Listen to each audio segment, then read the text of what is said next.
Welcome to the Ephesiology Podcast and our series, Christ in Your Context, exploring why Jesus is good news where you are.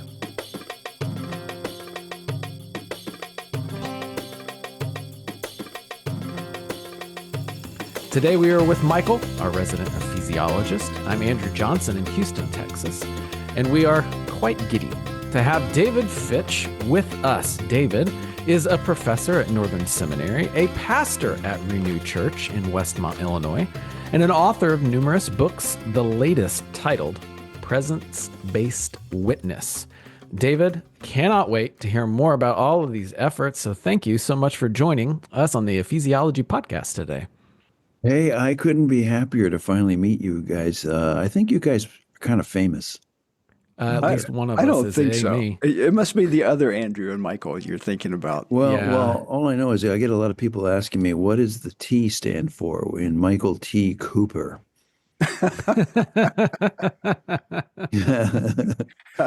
Tell us what it stands for. I got to know. Oh, you got to know. Well, Timothy. Timothy. Yeah, I thought it was going to be course. some really crazy name like, I don't know. I was going to say Tesla, but let's move on. Yeah. Well, I would say, now you are authoring under David E. Fitch, so does E stand for anything excellent? Great. You Right. had to bring that up, didn't you, Hey. guys? My middle name is Elmer, okay? And I got to tell you, it is a family name that goes back several generations. So don't make fun. Don't make fun of the Elmer is my motto in our house. No, That's great. that is wonderful. Yeah. Wonderful. We're happy, David, to have you Yeah. on. And when we came up, when we were chit-chatting just before coming on, I made the comment that I can't believe it's taken so long for us to see each other face to face. And so I'm grateful that you're on here. I think we have a kindred heart in a number of areas. I love following what you've been doing and how you're thinking about the North American context and really thinking about how do we effectively engage this culture in this particular moment. And so it's exciting to have you on to hear a little bit about what you are doing and what you're thinking and seeing if we might be able to pick your brain a little bit. Okay, so before Thanks the for having me on, pitchforks, guys. yeah, I don't want to pitchfork his brain just yet. David, beyond all the titles, author, professor, pastor, like, who are you? What are some interesting things in your life that we can help know more about who you are? Well, I've been married for I think it's 25 years. I better get it straightened out before our next anniversary. I have a son named Max. His first name is Elmer, but my wife said, do not allow anyone to call him Elmer. Okay, so it's Max Fitch, even though Elmer is the family name, like I just said, and then don't mess with it. But I love hockey. I've coached hockey over at the local YMCA, one of the only YMCA in North America that has an outdoor hockey rink with pipes in the ground and benches from the old Chicago Stadium. Anyways, I digress. But Awesome. I'm a hockey coach and an avid hockey guy. What else, though? I really do think that we're in culture studies has become a major part of what I think about. I put theology together with culture studies. That's what I do at Northern Seminary. I think this culture is so complex, so full of antagonisms, so full of layers of meaning and assumptions that most Christians never think about, especially if we grew up in the faith. And so we are kind of closed off from knowing how to engage for Christ and his kingdom. So that's a little bit about me. I got my PhD at Northwestern long time ago in culture studies. Church and society is what they called the degree, but it was theology and culture. Yeah, great. Well, this is going to be fun. Andrew just texted and said this is going to be fun. So we're counting on you, David Fitch, to make this fun.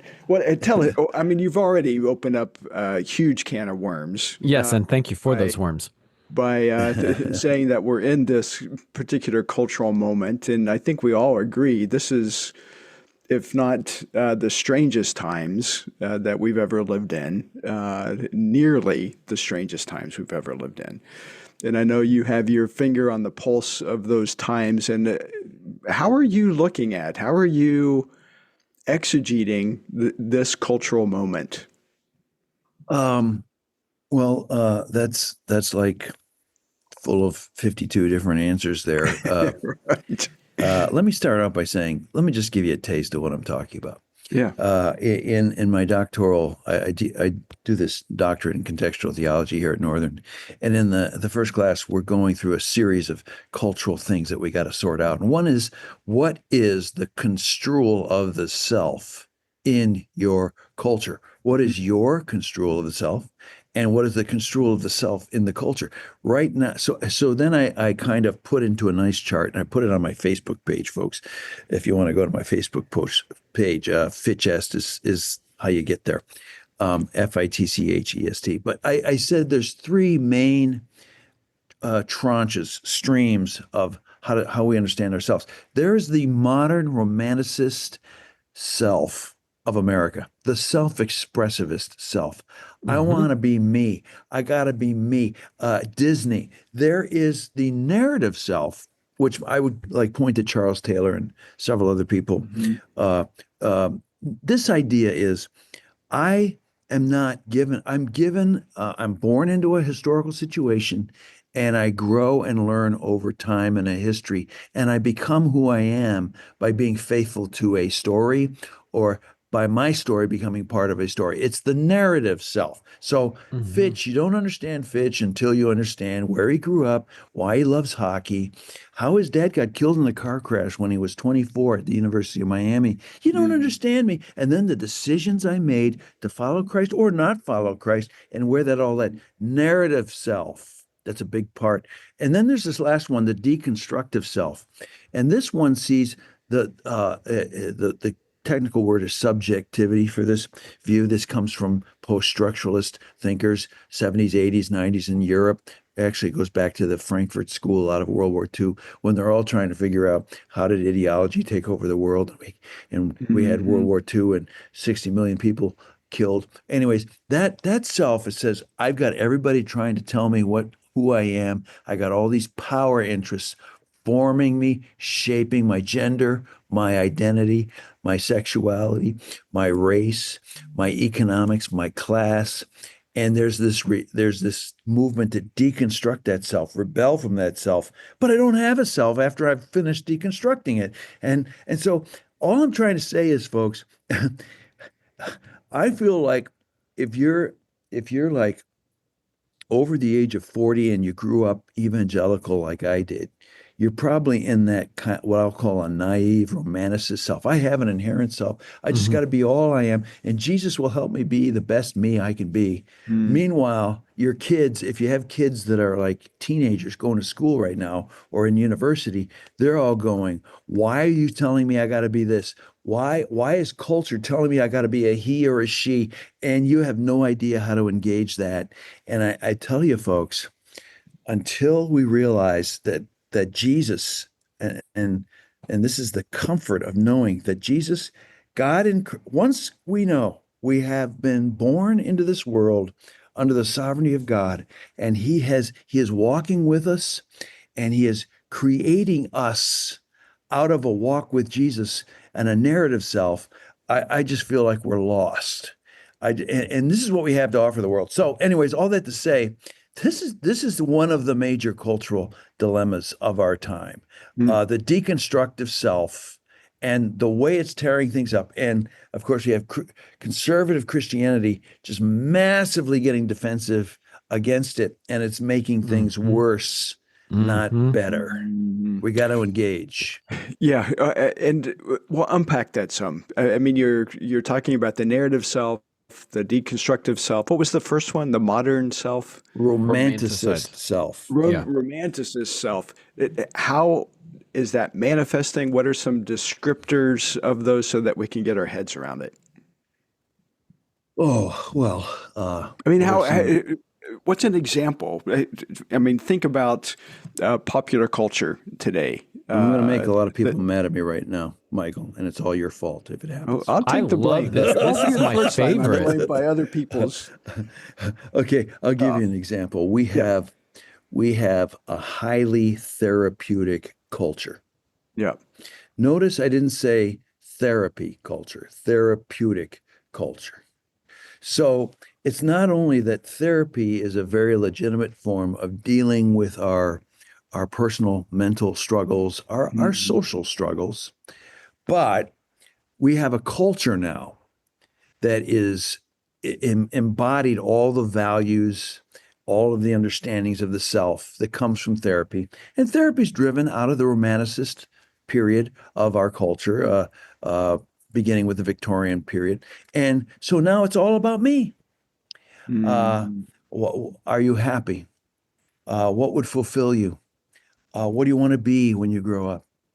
It's all there inside you. We got children by the age of 10 who are being asked to make decisions on their gender preferences or whether what they want to do. You got to have a career, because without a career, you can't find yourself. You can't fulfill yourself. And that's one culture that, in my opinion, has kind of gone off the rails without Jesus. Let me say it this way. I affirm the value of therapy. But when we don't have Jesus as Lord of the therapy, and Jesus as the one who fulfills the unwinding that happens in therapy, it can turn inward and it can become all about me. And we can never get out of that cycle. On the other hand, the deconstructors, there's this great book that came out. I got to be careful in recommending it. Laura Delano, I think she's probably an atheist, but she wrote this book, Unshrunk. And she talks about her journey, trying to find herself as a teenager and becoming basically in psychiatry for the next 10 to 15 years, and how she couldn't get out of it. And that kind of book is becoming more and more prominent in helping us to understand that there are other forces involved. So this is the deconstructive self.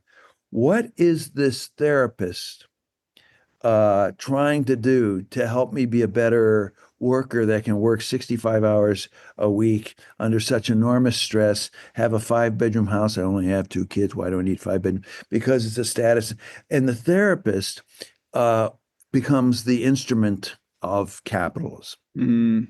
Okay, so that's what Foucault said. So all this to say, we've got to find. But I put it this way: evangelicals, fundamentalists, disregarded therapy. They said therapy is bad. Just go pray and everything will be fine.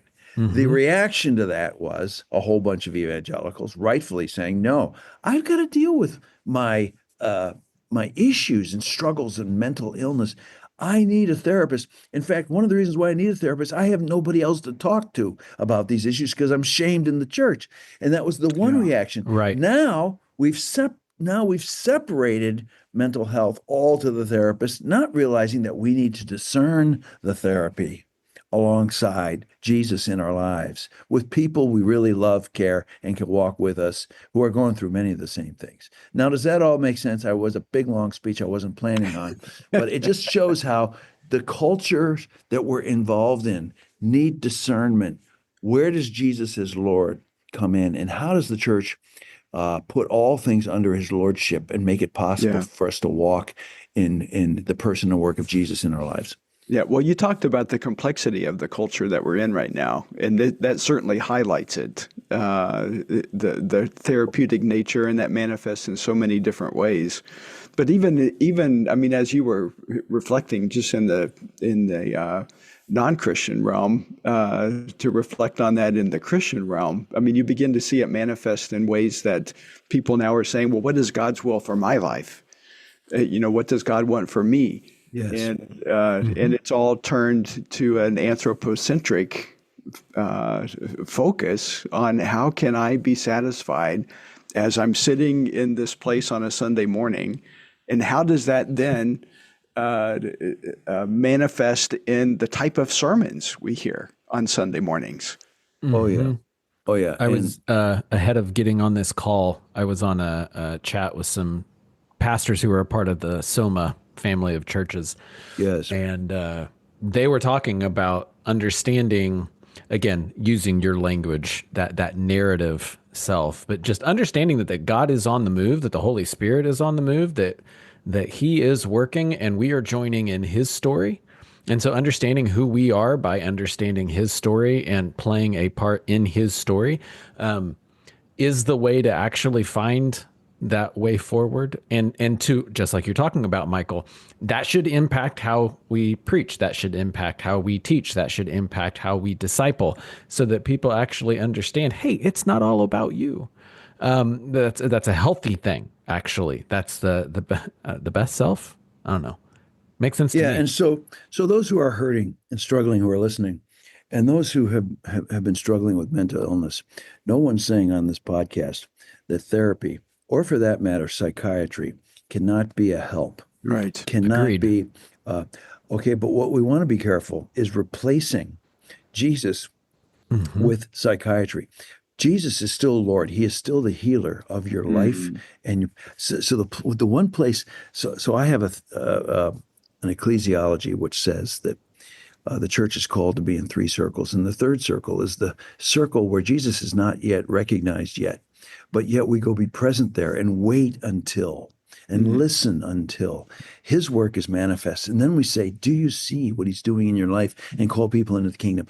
I started going to an AA public meeting in Westmont on Saturdays, and it's packed out, and these people, in some of the very words that you two and I have been talking about, that there's no getting out of this cycle of the self until you appeal, in their words, until you find a higher power, until you can give yourself to the higher power. And then, so I know people are hungering in that place, most of whom have been through enormous mental illness in their lives.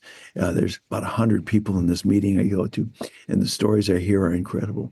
But they know there is no getting out of this without Jesus as the fulfillment of the desires and the shaper of ourselves to faithfulness in His name and what He's created us for. So anyways, yeah. And so we got to become people capable of navigating that. I think too often we defend and we go, we just want to defend against it, or we accommodate right into the Disney-fied self, where we make Jesus the accommodator to help you fulfill your life in modern America, and we forget, give up yourself to find yourself. Follow Jesus to fulfillment of all things in your life for His purposes.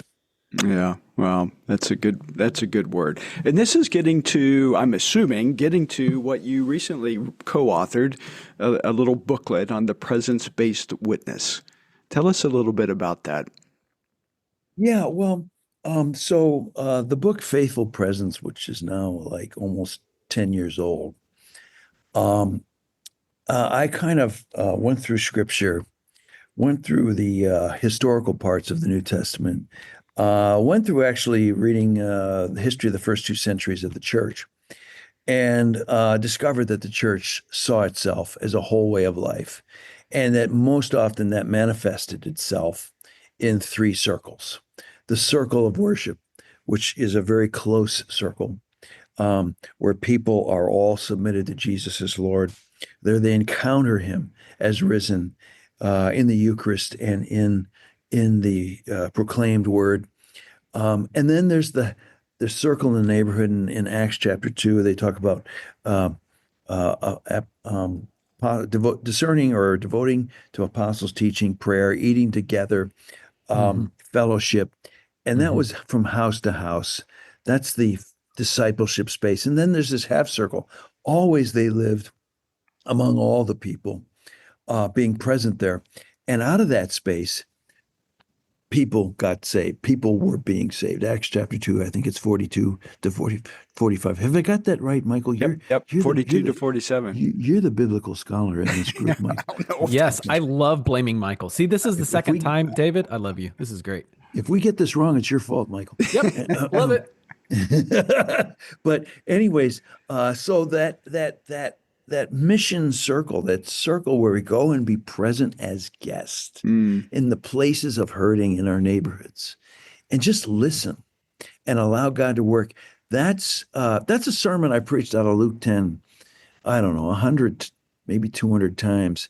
But every time I'd leave a church, people would be really psyched up about it, really touched by the words of Jesus. Go, be present in a place, eat what's set before you. Don't bring money or power, and cure the sick, and then proclaim, aha, the kingdom has been brought near. Jesus is Lord in this space. And so we needed to put that into a pamphlet, because it's almost, I don't want to get anybody mad at me, but it's almost the upside down version of the old Bill Bright Four Spiritual Laws. Bill Bright, we do love Bill Bright, no longer with us. I don't know how many copies of Four Spirit. Probably, I think I read once 7 billion copies have been printed. Okay, a lot of people have come to Christ through that. But notice a few things about that. The way to salvation is in a Four Spiritual Laws approach. It's already there. The gospel is already clear, and it's the questions. It's, dare I say, it's answering the questions before you've heard the actual answer, the question. It's answers before you heard the questions. Yep.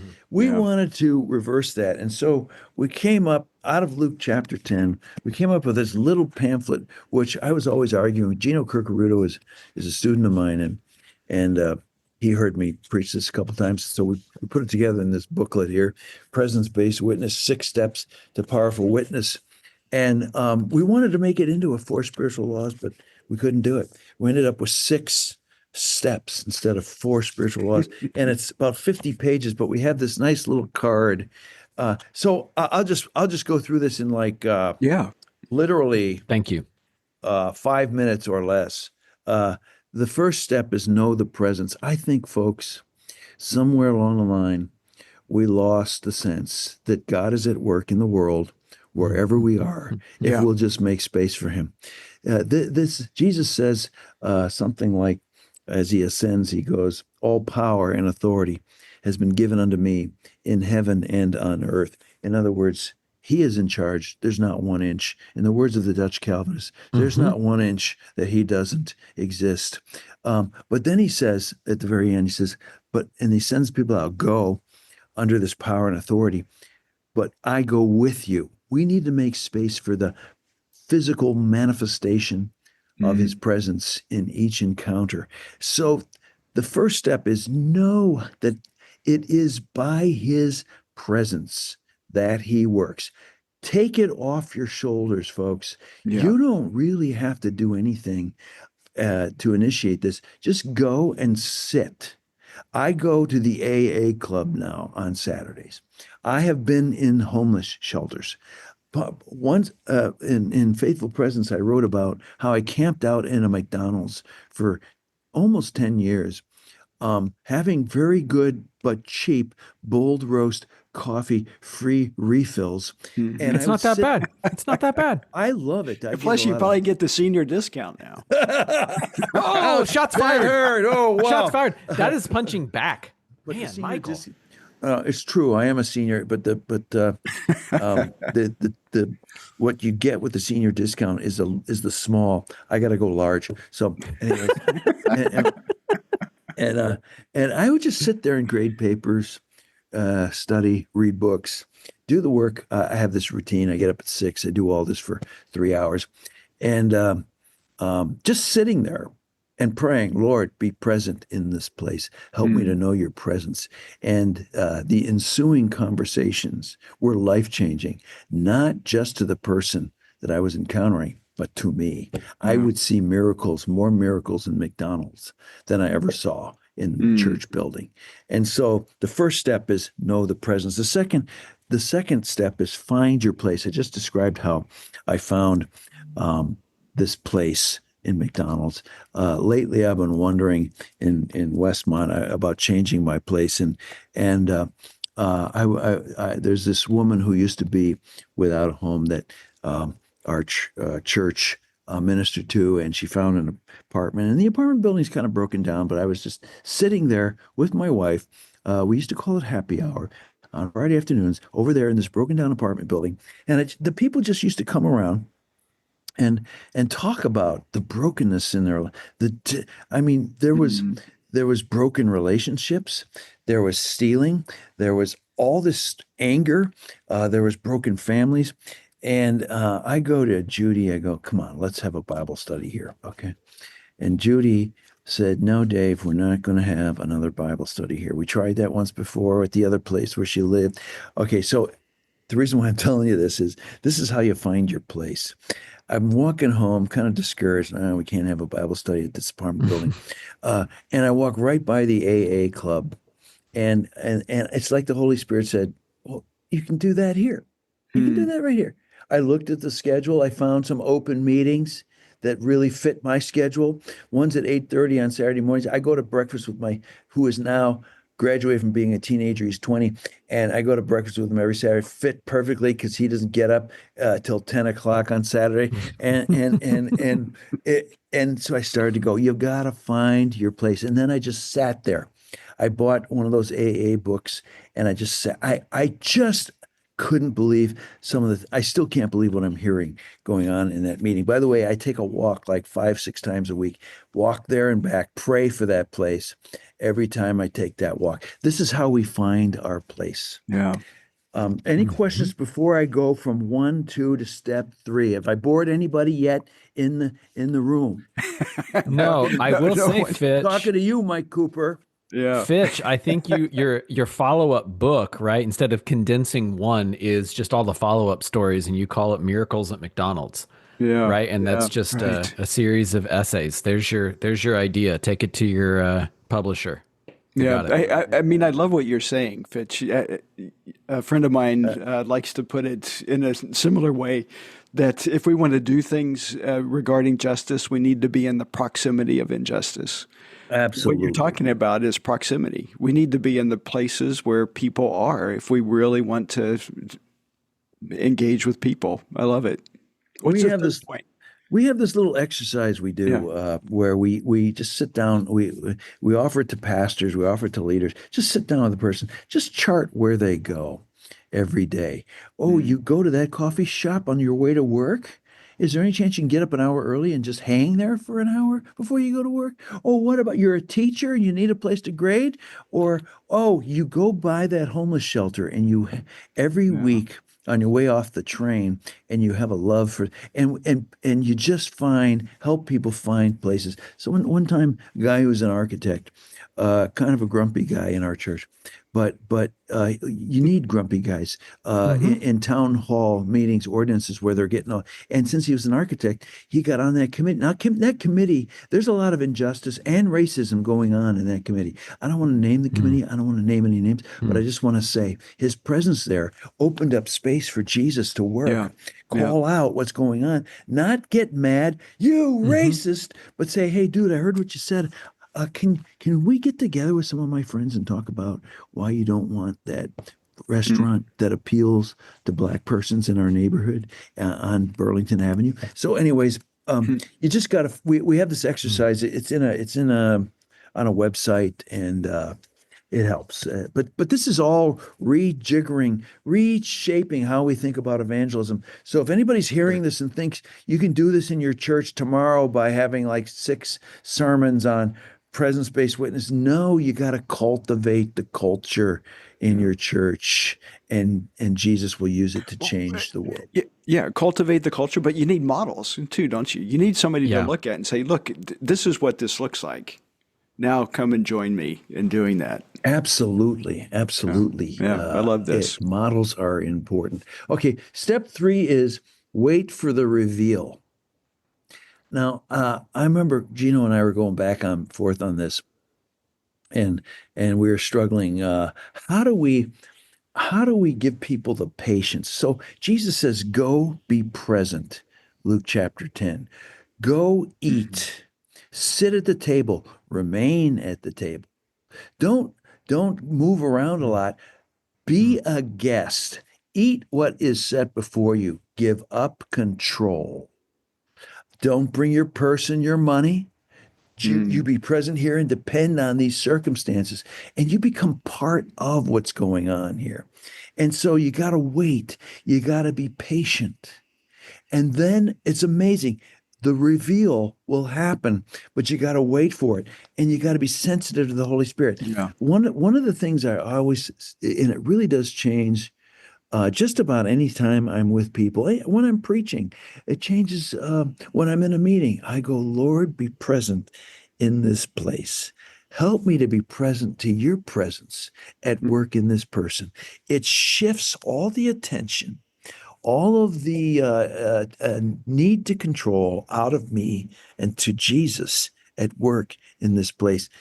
The Wesleyans call it prevenient grace. We can be confident that Jesus is at work and convicting and speaking. All we have to do is when we see something happen. There's a story, and I've got about 150 stories from McDonald's, but there was a Right. That's for story. your next edition, though. Right. Well, you I those. don't know if that's going to Miracles sell. at McDonald's, forthcoming, 2026. Andrew, unless you can come up with a little better title, I don't think it's going to sell. Okay. But what I just want to say is I remember sitting with this dude.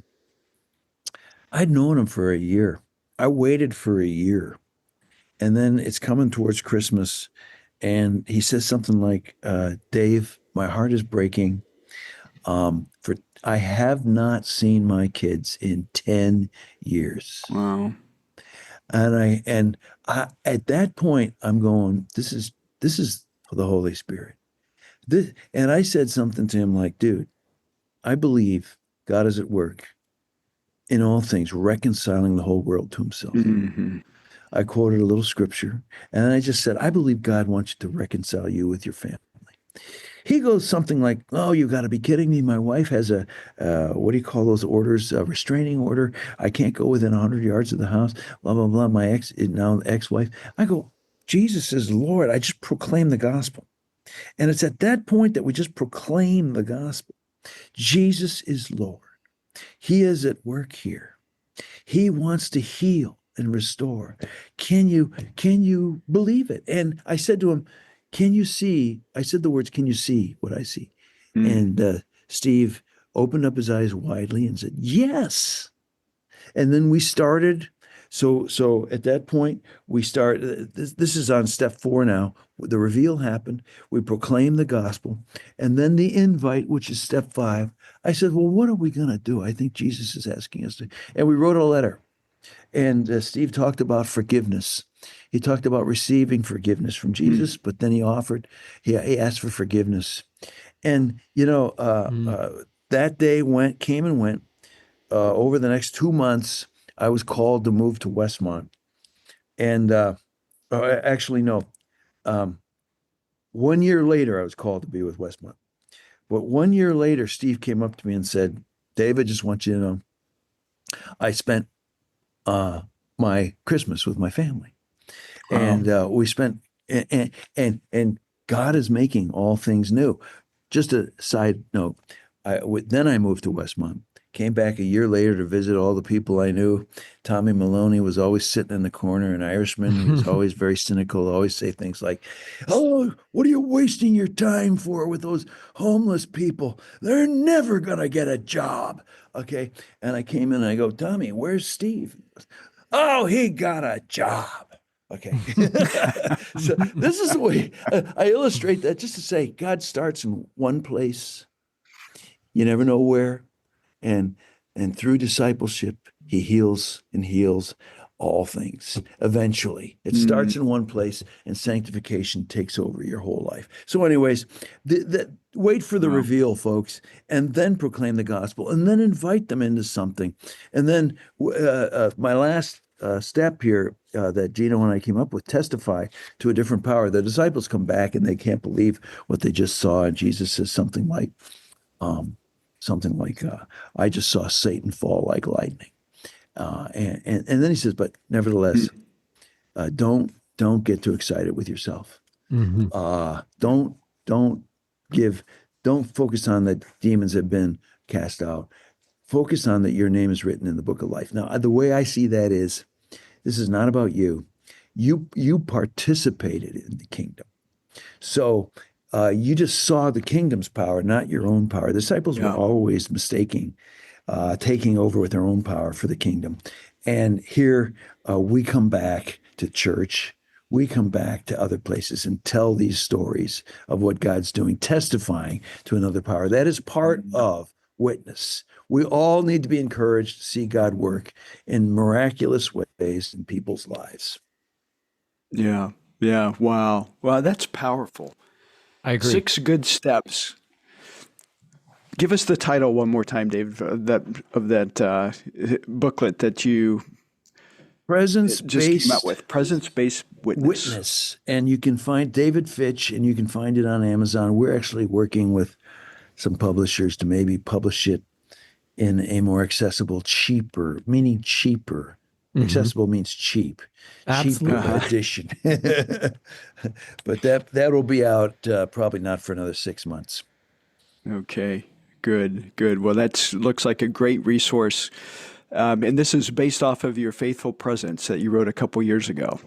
Well, there's a lot of theology in this little 50 pages that comes off of Faithful Presence, but also comes off of one of my more recent books, Reckoning with Power, where I'm trying to help people understand the difference between worldly power and godly power, and how to live and make space for God's power to work in all things, not just in our personal lives, but in all the encounters that we have in the world, and not get caught up in worldly power. I believe a lot of the abuse, the spiritual abuse, a lot of the trauma that we are going through and seeing in our churches is because pastors get caught up in their own power, worldly power, and assume it's God instead of being the instrument of God's power.